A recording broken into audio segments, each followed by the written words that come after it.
Hi everyone, it's Emma. Welcome back to my channel. So for today's video, I'm going to be telling you guys how much I spent in 1 month backpacking Bali.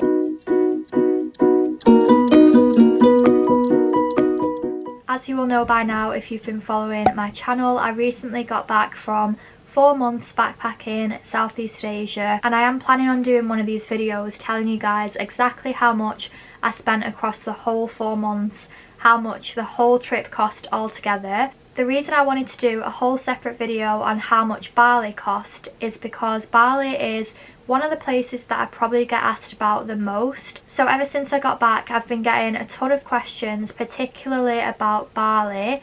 So I have literally gone through all my bank statements, all my bookings, every single thing I could find from the month in Bali, and I've broken down very specifically how much we spent, what we spent it on, how much this cost, how much that cost. But right before we get into breaking down how much it cost and all that stuff, I want to just make a couple of quick points about my budget and how much I spent. So obviously when it comes to budget, that's a really subjective topic, and budget can vary massively person to person depending on the type of trip that you are going on and the type of traveller that you are. So just to remind you guys, I spent 1 month in Bali with my ex-boyfriend.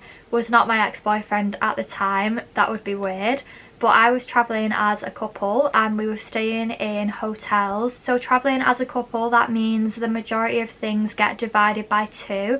So I'm going to tell you how much things cost and then how much we actually paid per person, because we divided everything equally. However, you can absolutely do it a lot cheaper than this. We overspent on some things, which I'll get into. So let's just go straight into what we spent. So I've got all my notes here on my laptop. So our flight to Bali, we actually flew in from Vietnam, which is obviously a lot closer than flying in from the UK or Europe or America, etc. I highly recommend that you make a stop first somewhere else in Southeast Asia, like Thailand or Vietnam, even if it's just for a couple of nights, because you will find that flying into those destinations is a lot cheaper than trying to get a flight from your home country all the way over to Bali. Bali is so far away. We actually didn't realise until we were there just how far away we were from the rest of the world. Bali is very, very close to Australia, so it is the complete opposite side of the world. So our flight, we flew from Ho Chi Minh City in Vietnam to Bali. It cost us £100 per person, and I think the flight was about 3 hours. Then the first expenditure once you arrive in Bali is going to be the entry fee.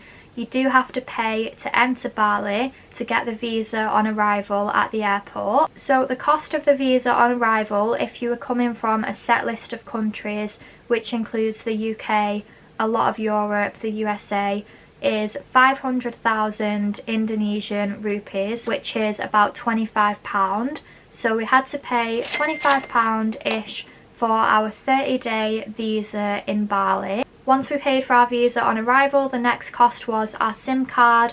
So this was actually a bit more expensive than it was in Thailand, Vietnam, etc. It actually cost us about £20 per person for a 30-day SIM card with, I think it was unlimited data, or it might have been like 30 gigabytes or something really high like that. We never ran out of it anyway. So from the airport, our first destination in Bali that we had booked to go to was Seminyak. So Seminyak is a coastal town. I'm not very good at geography, but I'll show you on a map where it is from the airport. It was about 1 hour taxi ride from the airport to Seminyak. And in Bali we used an app called Gojek, which I've mentioned in other videos. But so our Gojek from the airport to our hotel in Seminyak was about a 1 hour journey, and it cost us £10 or £5 per person. So we arrived in Seminyak, and first impressions of Seminyak, not gonna lie, we didn't absolutely love it. Seminyak for us kind of felt like a bit of a mid-range to high-end beach town for Australian holiday makers. For us it seemed expensive as backpackers, but if you were there on holiday I imagine that Seminyak would be a great place to stay. It wouldn't be expensive at all compared to the UK or Australia especially. So our very first hotel in Seminyak, we stayed at one called Amalfi Hotel. I would really recommend it. It was a very nice hotel. In terms of the hotels that we stayed in, we did not stay in any absolutely shit hotels, but we didn't stay in any really top hotels either. So our hotel in Seminyak cost us £42 for 3 nights, which works out at £14 a night or £7 per person per night because we divided everything by 2. So food places were more expensive, very much more expensive compared to Thailand and Vietnam where we'd come from. However, it was still a lot cheaper than it is back home. The great thing that we found in Bali was that there is so much Western food. There's obviously a massive Australian influence in Bali. So I would say our total spends in Seminyak on food and drink over the 3 nights that we were there was probably about £80 per person. So our original budget for the trip was about £20 each per day for food, drinks and spending money, which is still pretty budget, but for Southeast Asia you can do it a lot cheaper than £20 a day. With £20 a day we had quite a lot of leeway to have like a really nice time. So after 3 nights in Seminyak we moved on to a new location and we went to Ubud. I cannot speak highly enough about Ubud. It's one of my favourite places on the planet. Literally leaves me speechless. Everywhere I went in Ubud it was just unreal. It looked like a postcard. Ubud is like the cultural centre of Bali, so it's got the rice fields, the Bali swing, the monkey forest, all those very like stereotypical Bali activities that you imagine are located in Ubud. Originally we planned to stay there 7 nights and we actually ended up staying 10 nights. So first of all, getting from Seminyak to Ubud we took a taxi.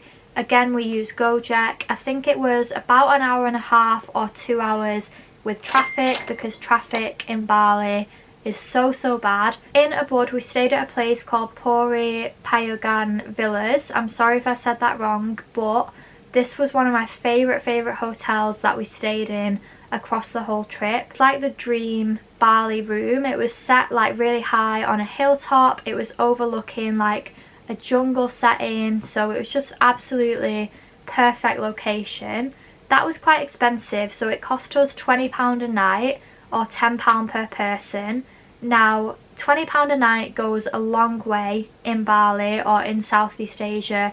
That's like a lot of money to be spending per night, but it was completely worth it. So while we were in Ubud we got around on a scooter. So we hired a scooter from a local guy. I can't remember where we found it, but we hired a scooter for about £4 a day, which was quite a similar price to Thailand. We had it for 10 days that we were in Ubud, so altogether it cost £20 per person on transport, and we drove our scooter around every place that we went all over Ubud, so we didn't pay for any more additional transport. So in terms of attractions in Ubud, as I said, Ubud is like one of the main hotspots in Bali, so there is a ton of things to do. We did the monkey forest, which was about £4.20 per person.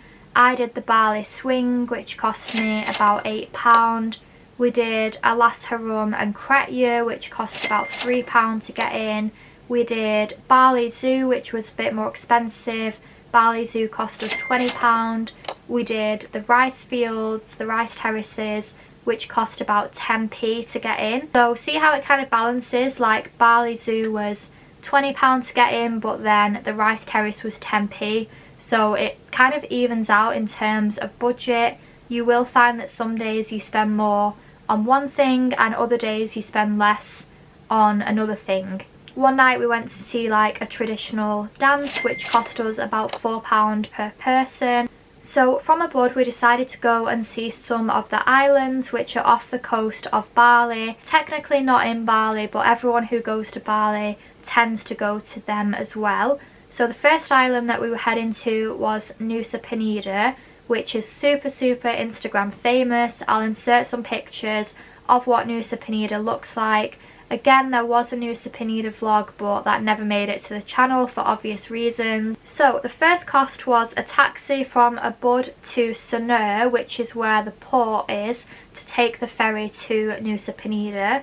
So again, this was about a 1 hour taxi and it cost around £8 or £4 per person. Then the ferry from Seminyak to Nusa Penida was 150,000 rupees, which is about £8.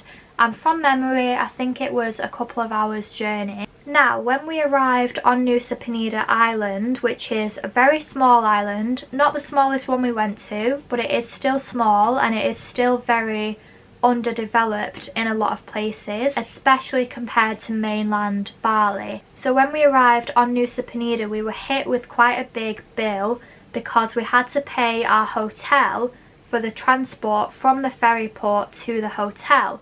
This is because on Nusa Penida there are no apps like Gojek, Grab, taxi, services like that don't exist. Everyone gets around on scooter. The problem was we couldn't get off the boat and hire a scooter because we had our massive backpacks.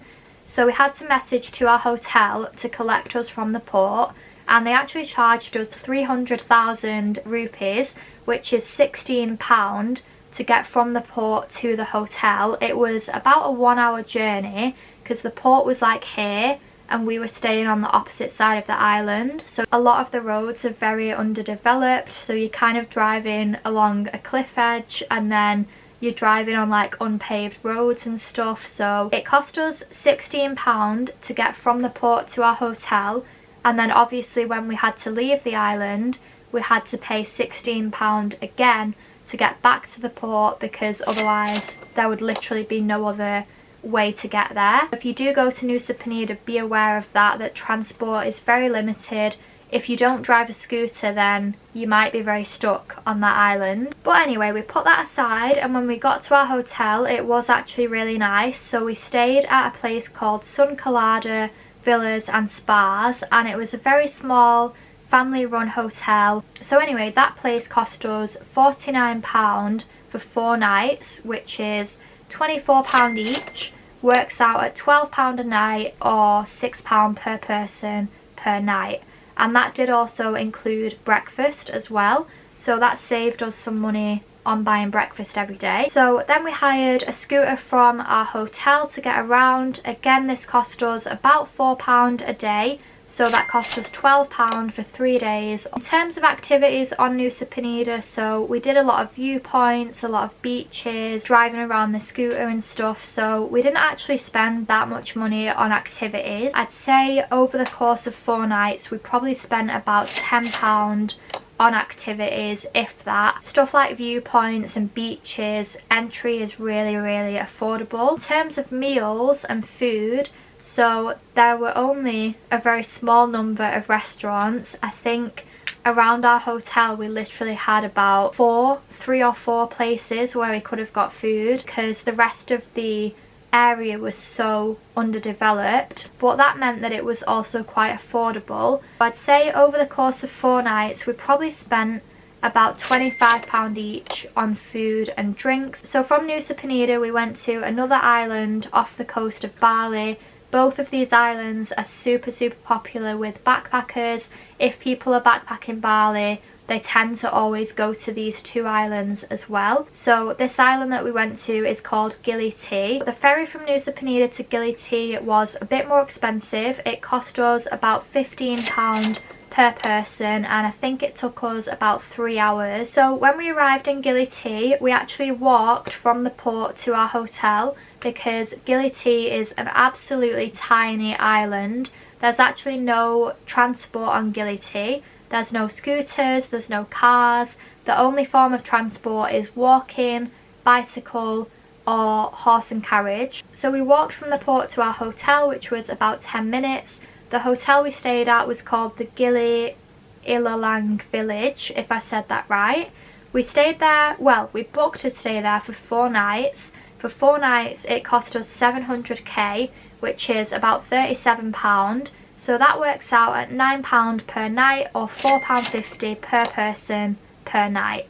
However, we actually left this hotel after only 2 nights because our room was really mouldy, it was dirty, I was getting a really bad cough because of the mould that was near the bed, and my person who I was travelling with didn't really like Gili as an island. So we decided to leave Gili after 2 nights. So on Gili we paid £2 per day to rent our bicycle, and we just rode our bicycle around the island, and sometimes we walked as well.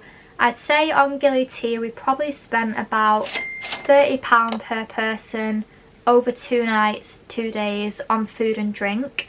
In terms of activities, pretty much all we did was go to the beach, ride our bike, so we didn't really spend anything on activities. So then from Gili we took the ferry back to mainland Bali. Again, this was about £16. When we arrived back in Bali, we decided to go back to Seminyak for 2 nights. Even though we originally didn't like it, because we left Gili very last minute, we went back to the same hotel in Seminyak that we stayed last time, just because we needed a bit of comfort after quite a challenging time on Gili.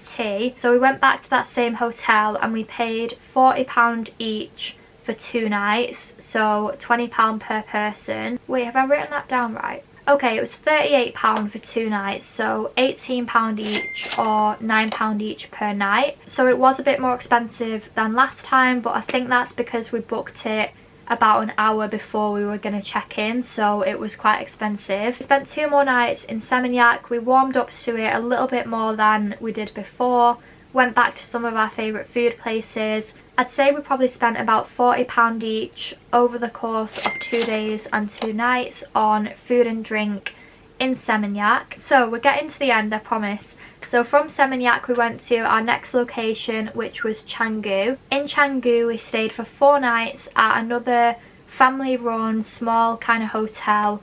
It was called the Dwiputra guest house, if I pronounced that right. It cost us £63 for 4 nights, which works out at £15 a night or £7.50 per person. We rented a scooter from the man at our hotel, and again it cost us about £4 a day or £2 per person. So in terms of Canggu activities, we were kind of limited weather-wise because the weather started getting really bad towards the end of our time in Bali, which is when we were in Canggu and Kuta. We also had started to separate, kind of knew that we were separating, and things were not really going that well by the time we were in Canggu.